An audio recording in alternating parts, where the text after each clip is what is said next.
Assalamualaikum warahmatullahi wabarakatuh. Perkenalkan, nama saya Saima Martasya Indah Permatasari dari kelas 11 MIPA 2, nomor absen 32. Di sini saya akan menyampaikan kembali materi mengenai sirkah, bank, dan asuransi. Sirkah menurut bahasa ialah ikhtilat atau berbaur, sedangkan menurut istilah, sirkah atau kongsi ialah perserikatan yang terdiri dari dua orang atau lebih yang didorong oleh kesadaran untuk meraih keuntungan. Rukun sirkah ada 3. Yang pertama, sigot atau lafal aqab atau surat perjanjian. Yang kedua, orang yang berserikat. Yang ketiga, pokok modal yang disepakati. Adapun syarat sirkah, yang pertama, sigot lafal, yaitu kalimat akad perjanjian dengan syarat mengandung arti izin untuk membelanjakan barang serikat.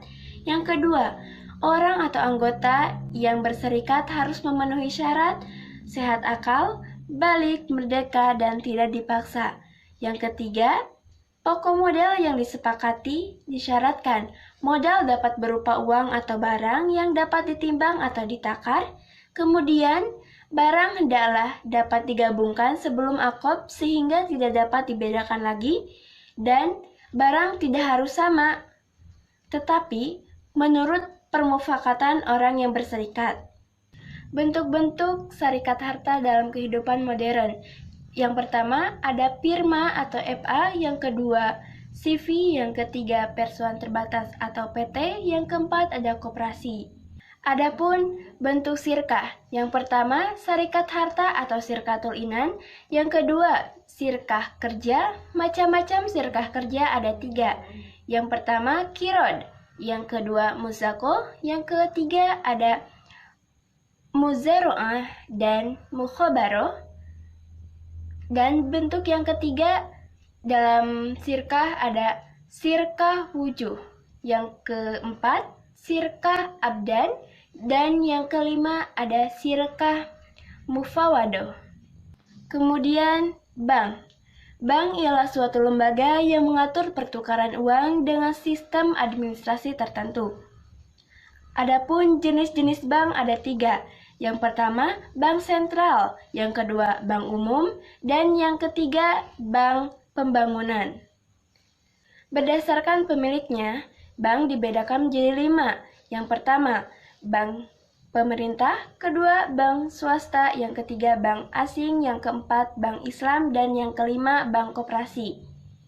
Kemudian, fungsi bank. Yang pertama, sebagai sentral penyedia dan peredaran uang. Yang kedua, sebagai pusat pengawasan dan pengendali inflasi. Yang ketiga, sebagai tempat menyimpan uang atau menabung. Yang keempat, sebagai tempat pertukaran mata uang. Yang kelima, sebagai tempat pengiriman dan pembayaran uang. Yang keenam, khususnya Bank Islam, berfungsi sebagaimana yang disebutkan tadi, yang dapat menghilangkan sistem bunga.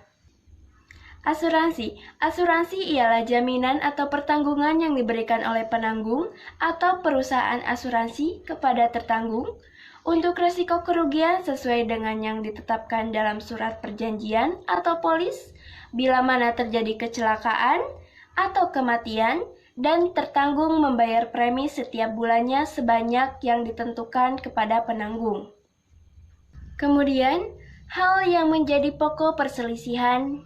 Yang pertama, adanya unsur goror atau ketidakpastian. Yang kedua, adanya unsur maisir atau untung-untungan, dan adanya unsur riba.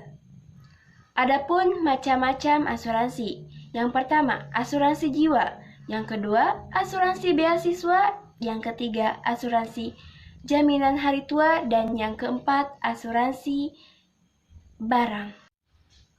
Cukup sekian penyampaian materi mengenai sirkah, bank, dan asuransi.